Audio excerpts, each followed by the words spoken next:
Hello students, welcome back to another video. आज हम इस वीडियो में क्लास 12th मैथमेटिक्स एक्सरसाइज 1.3 का इंट्रोडक्शन कवर करने वाले हैं।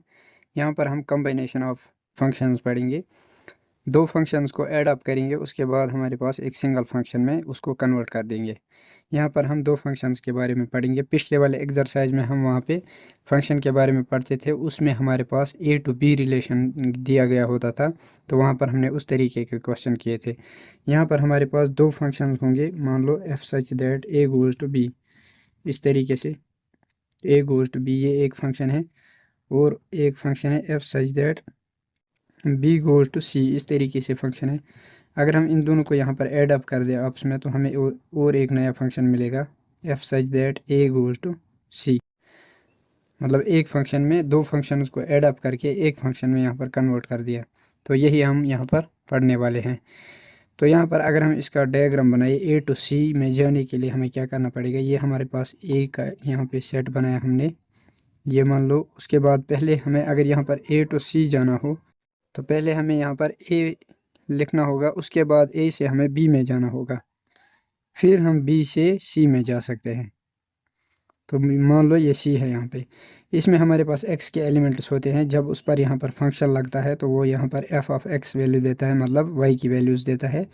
फिर जब एफ ऑफ एक्स पर यहाँ पर फंक्शन लगेगा तो यहाँ पर कुछ और यहाँ पर जी ऑफ एफ ऑफ एक्स बनेगा, जी ऑफ एफ ऑफ एक्स बनेगा इस तरीके से।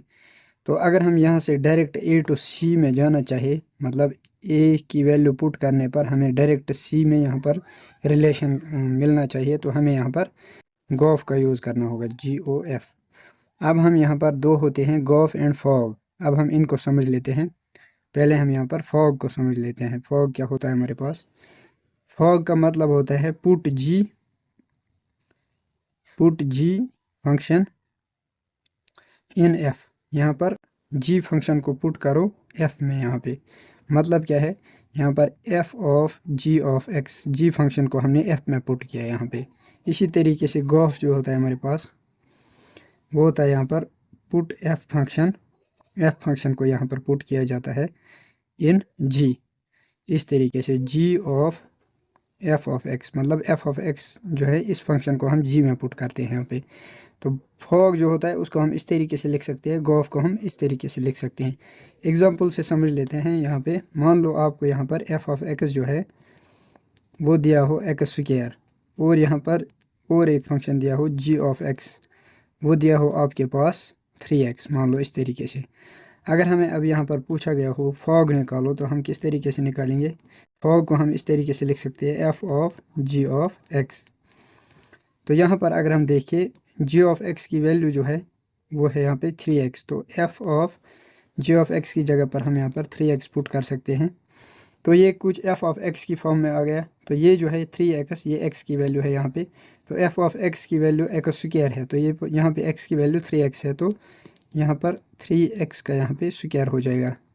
x की वैल्यू को स्क्वायर करना है, मतलब एफ ऑफ एक्स जो है वो एक्स स्क्वायर के इक्वल है। तो यहाँ पर x की वैल्यू 3x है, तो उसका स्क्वायर हो जाएगा।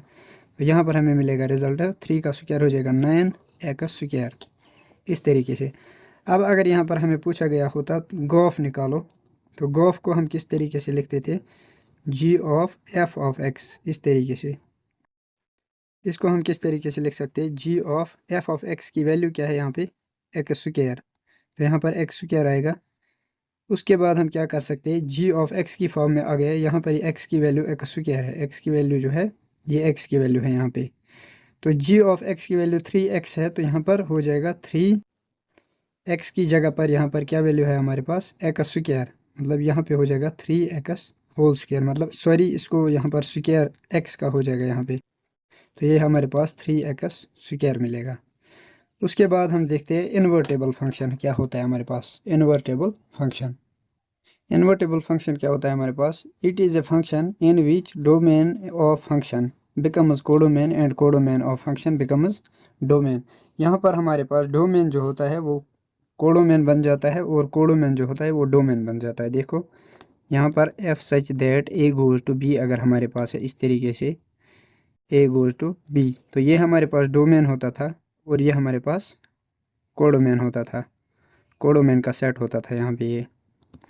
अगर हम इस फंक्शन को इस तरीके से लिख दे f such that B goes to A, इसका उल्टा कर दे बी गोज टू ए, तो डोमेन जो था वो यहाँ पे कोडोमेन बन गया। मतलब जिस जगह पे डोमेन था उस जगह पर कोडोमेन आ गया इस वक्त, कोडोमेन। एंड यहाँ पे जो कोडोमेन था, कोडोमेन की प्लेस पर जो था उस जगह पर यहाँ पर डोमेन आ गया। तो इसी को हम इन्वर्टेबल फंक्शन कहते हैं। मतलब डोमेन जो है वो कोडोमेन बन गया और कोडोमेन की जगह पर डोमेन आ गया, तो ये हमारे पास इन्वर्टेबल फंक्शन कहलाता है। हाँ, और एक बात, अगर हमारे पास फंक्शन बाइजेक्टिव होता है, मतलब 1 1 भी हो ऑन टू भी हो, कोई फंक्शन अगर हमारे पास है वो अगर 1 1 भी है ऑन टू भी है, तो वो भी इन्वर्टेबल फंक्शन होगा। तो यहाँ पे हम लिख लेते हैं if any function is bijective. Bijective मतलब 1 1 plus onto, 1 1 plus onto. अगर कोई फंक्शन हमारे पास बाइजेक्टिव होता है तो वो हमारा यहाँ पर इन्वर्टेबल फंक्शन होगा, वो हमारा इन्वर्टेबल फंक्शन कहलाएगा।